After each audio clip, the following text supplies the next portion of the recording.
As the night drew on into the witching hour, I stood to leave, dropping a small bag of coins to cover the cost of me and Lefty's reunion. To his credit, Lefty didn't try to stop me for once, simply adding his own bag of coins to it. Don't get up. You can set off in the morning. I have to get a move on, however. Where to next? I need to get somewhere very specific. I stopped, thinking for a moment. Any clue where Percival is? His experience would make this an entirely easier affair. Lefty looked at me with a somber gaze. Drunkia. He let the implication hang. You sure you need to talk to him right now?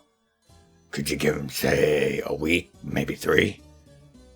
For my part, I didn't understand the meaning for his presence there. However, the consequence of him being there was very clear. He was most likely going to be very drunk. Now, normal people can be quite dangerous when drunk. Reduced sense of feeling, extra flexibility, less limits on exertion. Hell, the inability to know when your ass has been beaten all make a normal person a handful if drunk, and they're combative. Now, I was about to have to see what that particular set of circumstances resulted in when applied to a millennia-old, diamond-ranked, void variant Kriston who was also a grandmaster of the Criterion gun dance. This looked to be at least entertaining, if a little bit lethal. Perfect. Yes, tonight in fact. Any idea when he got there? Or how deep in the bottle he's gotten? Arrived last night. Assets on site are keeping a soft cordon around whichever bar he's in. I raised an eyebrow. Trying to control people in Drunkia is like trying to herd elven cats after they've gotten into the wine. He seemed to follow my thought. Easy enough to entice most people to go into one bar over the other with the right criers. Now, that would be true. As long as the drink flowed, one bar was much like the other. But something else was obvious, and I couldn't go without speaking to it. Wait, you have a protocol for this? To include on-site assets? His face was sorrowful, and then a small glint of his normally mischievous nature showed out. Yes, and it's Hunter's affairs.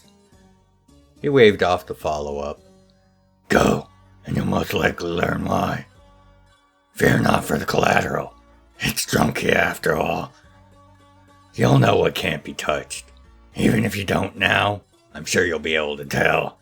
You're not a fool after all. His smile widened before becoming very serious again. You'll have to wear him out.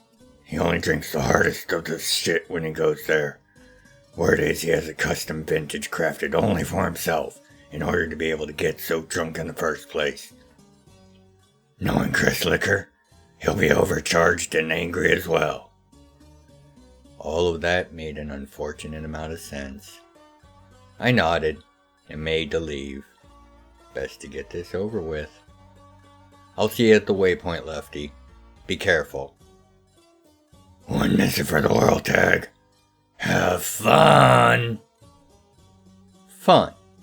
Well, I didn't want to give the wrong impression to Lefty, but not a thing he said did anything but make me look forward to this next little bit of work.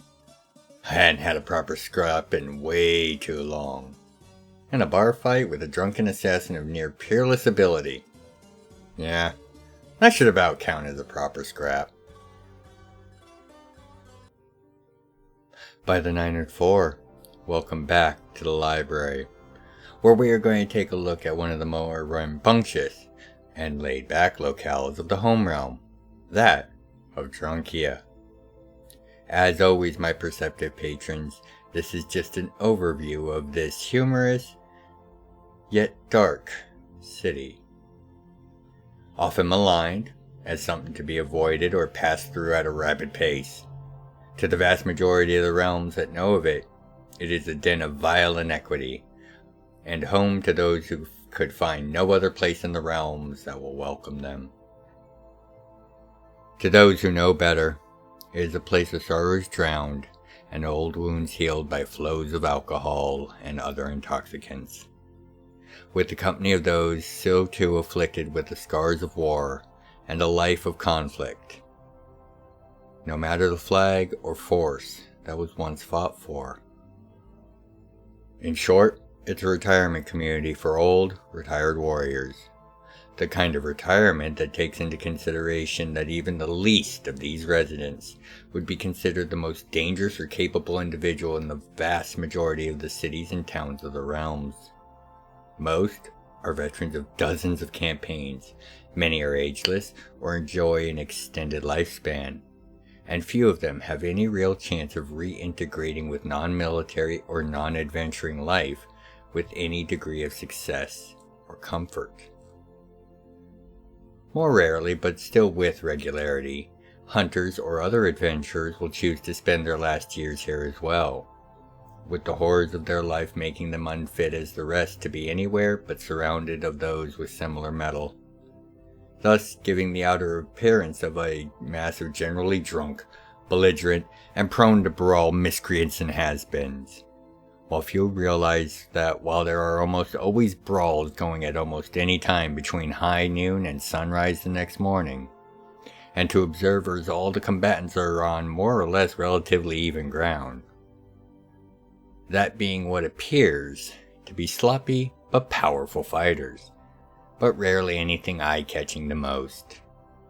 While in truth, the collection of force within Drunkia is the easy match for nearly any other equally sized force anywhere within the realms, with the experience to fight many times that number with contemptuous ease. As such, the town itself is a shifting and morphic thing. Built around a crossroads that leads to Polaron in the south, the fishing villages on the coast to the north, as well as to the mountain passes that lead across those mountains and into the forest of Damnitra to the northwest. Drunkia only has a few constant structures: the kitchen and bar of each main establishment, the width and placement of the main roads, the Temple of the Lost in the east, the great warehouse to the north, and finally, the skyship dock to the south.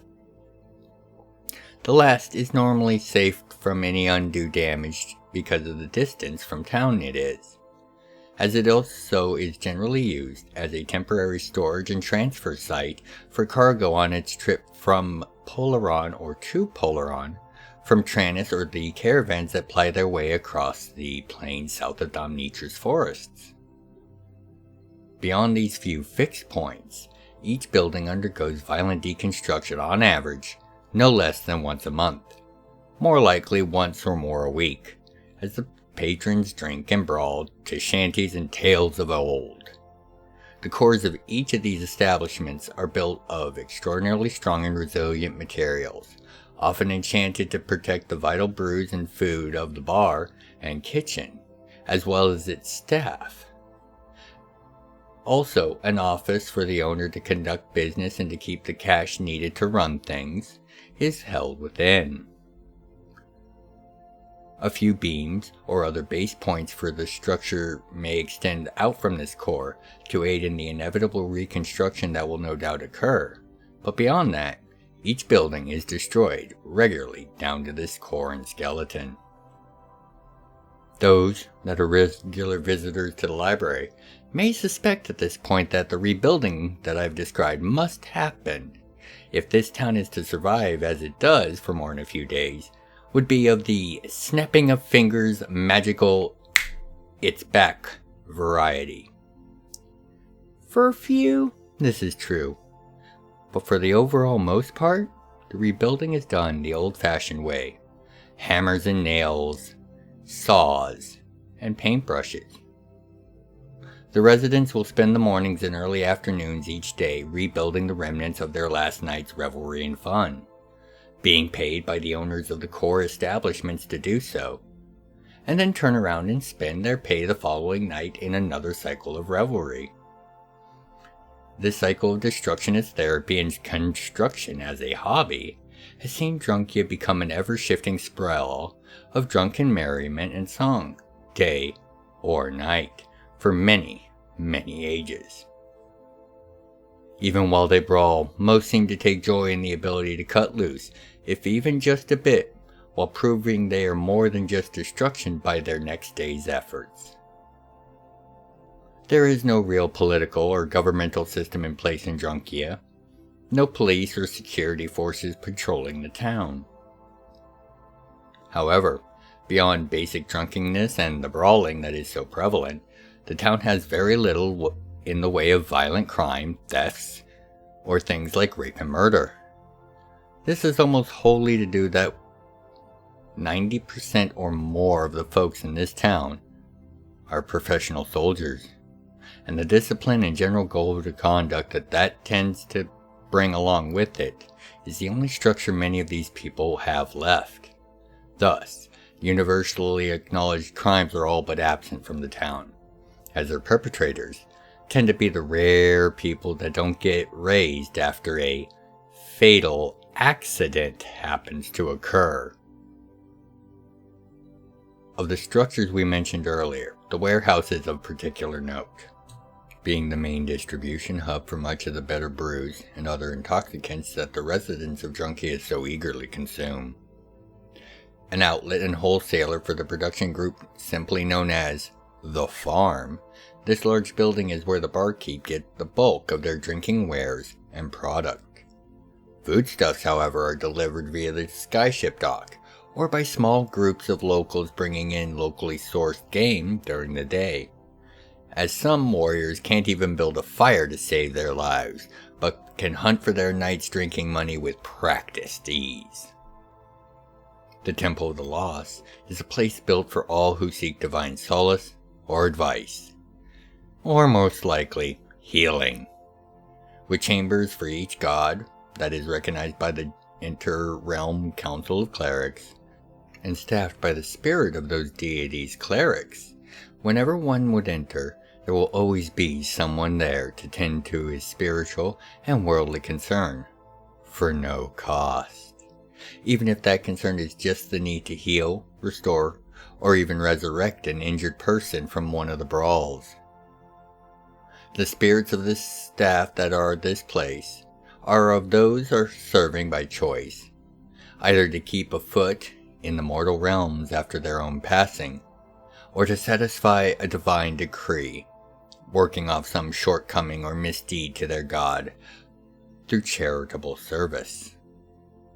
Thus, the health of body and mind is maintained within Drunkia. Of note, those that finally pass on within town are often interred within the temple if there is no other arrangements made. The vast extra-dimensional crypts hold untold numbers of these honored dead, and are forever safe from any desecration by the mutual might of all the gods who find followers among the numbers so interred, as to allow the defilement of one body would be a threat to all. So, much like the city it serves, the enlightened self-interest serves to grant all benefit and security. And with that, we come to the end of this look at the city of Drunkia and its various quirks and how it serves as a place for those that not only find solace in the companies of others that have seen what most might not have even had night terrors of, and does so to the betterment of both the realm and of the residents. But before we get back to Lord Tagalon's trip there, I would like to thank you once more for all the support and the time you spend. I can't overstate how much it means. Thank you.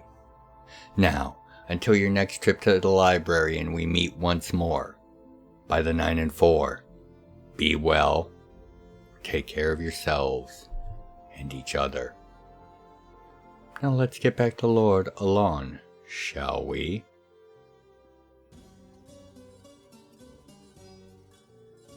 I chose to grace myself to the northern end of town and drew in a deep breath, taking a moment to sift through the smells while doing the same to the vast chorus of songs and other noises in the air. roasts and stews. With a tone of revelry and joyous camaraderie was the general feel of the town so far this night, with only one particular exception. Deep in the dark west side of town. I walked towards the bar in question, and as I closed in on it, I heard the music that was coming from within stop with a sick, crushing sound. A moment later, a dwarf came bursting through the front wall of the establishment, thrown with enough force to create a hole twice the size of the man being thrown. I moved and placed myself in the path of the tumbling man, catching him while being shifted back by the force of the throw. He looked up at me drunkenly, holding the two halves of a Criterion songboard. As I set him down, I repaired his instrument and sent him in the direction of another bar.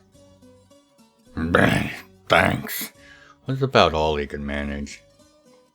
Seems someone doesn't like the daughter's show of shanties. He mumbled as he began to softly strike up one of the said shanties while wandering to the bar I had just pointed him at. I turned and looked at the hole the dwarf's body had made. A few moments and saw Percival, just as he saw me. I could see his gaze take a moment to recognize me, his crystal eyes seeming to have their own sloshing liquids within them. A moment of confusion on his face and I began to relax, as it seemed he was not in a fighting mood, and I stepped forward to go greet him. That was a poor choice, and I felt my jaw rocked back as the energy blast hit me in the face, its void energies flowing across and melting away the matter of my head and skull on a base molecular level. Starting in the deep end, are we? Is all I managed to say before the blast took my head in the flow of dark entropic forces. I responded by flicking my wrist, throwing one of my weights in the thin wire cord that kept it attached and part of me and controllable. I could feel as it arced through the hole and found my target, striking his left hand with the force of a charging were-rhino. It sent his pistol flying to and embedding itself deep into the wall.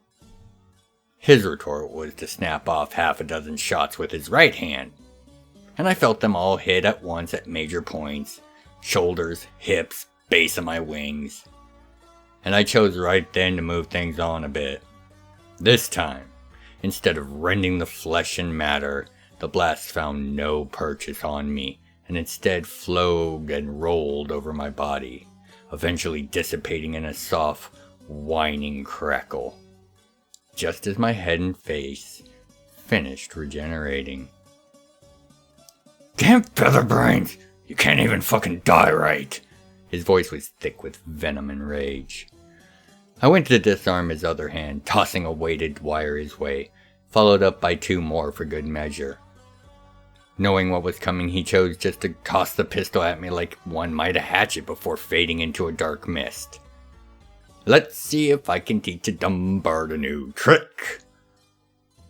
Coalescing and striking out by seizing the gun mere feet from my face and firing should have been a winning move for him, and a damn stylish one at that, if it were not for the gut kick he formed into receiving. That sent him flying into the wall that I had just embedded his gun in, allowing him to grab it and once again fire at me with both, this time from dozens of different angles. To an outsider, it would seem as if he fired one or two shots before bursting into a misty cloud, only to reform and repeat this from another angle. In truth, he was firing dozens of voice blasts with each attack. I dodged the majority of them, and used my wires to parry and deflect the bulk of the rest of them, all while striking out myself and making sure to herd him into a smaller and smaller area. My wires were all around us, as I would catch a weight as it was in flight and redirect it with renewed force at a new target, as I began to have to deflect kicks and punches from him as well. Finally, he was starting to get mildly serious, and more than one strike managed to get past my defenses and land beyond a glancing blow. For my part, I was giving as good as I got. But there was a problem we both faced. Without one of us escalating this far beyond a drunken brawl, there was no way for either of us to beat the other into submission. We both just recovered far too quickly from the relatively minimal damage we were doing to each other. After 15 minutes and 8 bars in ruins, with their cores still intact, I made my move to end this before that true escalation occurred, and this caught the attention of the wrong people. I stopped, and with a mighty exertion, I pulled all my wires in tightly as he unleashed a furious set of blows into my face, chest, and side, kicking and blasting at point-blank range as he did so. So pulled, they formed a sealed dome around us and closed him into hand-to-hand range, with no space to mist out through or other path of escape. He looked around as the coil seized him by the limbs and held him still, beginning to scream at me once his situation became clear to him, and he unleashed round after arcing, rebounding blast into me, screaming as the guns were eventually taken as well by my cords out of his hands, and staring with drunken fury as my flesh and wire remade itself after each and every shot that landed with the force of a cannon, and left not even a scuff on the coils of the wire that wrapped my body. "You cheating twit! You're low-gone, feather-headed fuck just like your father! You can't even stop a drunken Christon properly! You have no idea what it's like to be me!" With that, he turned into mist once more. I knew he was going to reform behind me, intent on taking my wings off, no doubt, if nothing but to inflict grievous harm, just to ease the pain he was feeling himself. Whatever brought him here was a deep and old pain. I hadn't thought him capable of it, in fact. He was the model super assassin, or had been every other time I had met him. I sighed, and as his misty hands started to coalesce to grab the base of my wings, I, and all my wires, just vanished. His guns fell. The roof of the building we were in fell. Hell, even Percival fell for a few inches as the roof broke over and around him. He looked from side to side slowly, confused as the sound of the collapsing building died down, and I thought I saw the beginning of regret for his choice of words form on his sobering face, and I couldn't have that, so I appeared above him and launched into a volley of punches and kicks. His training and reactions took over as I knew they would, and regret a forgotten matter as he tried to keep up with my assault. He had always been good, one of the very best that the younger races had ever had to offer, but he was still drunk, and I had been a master of the true fist before his people had even been invented. While he had many of his own advantages that might matter more in a true fight, as I struck out with my wings and caught his skull between them with enough force to powder bone and liquefy flesh, he was given a stark reminder of what exactly he was facing, and he fell to the ground, stumbled back, and just sat on the rubble. His star metal skull was ringing with the force cascading through it. He looked at me as he half-heartedly rummaged around in the debris. "Really? Are you kidding me? Damn you, featherbrain, I'm going to hear this ringing for a week. Still, I guess it's better than that wench's shit. Ah, here it is." Plunged his hand into the debris around him and drew out a metal bottle, the very one he had started this whole affair holding. Funny that. Opening it and finding it still had some left, he made a great show of slowly draining it, and bowed as he tossed the bottle into the pile behind him. Unseen applause sounded with a soft chuckle mingled within it. Percival didn't seem to notice the oddness of it, as he looked and addressed me coherently for the first time since my arrival. "So it brings you to darken my night, O unkillable Analar master of bullshit?"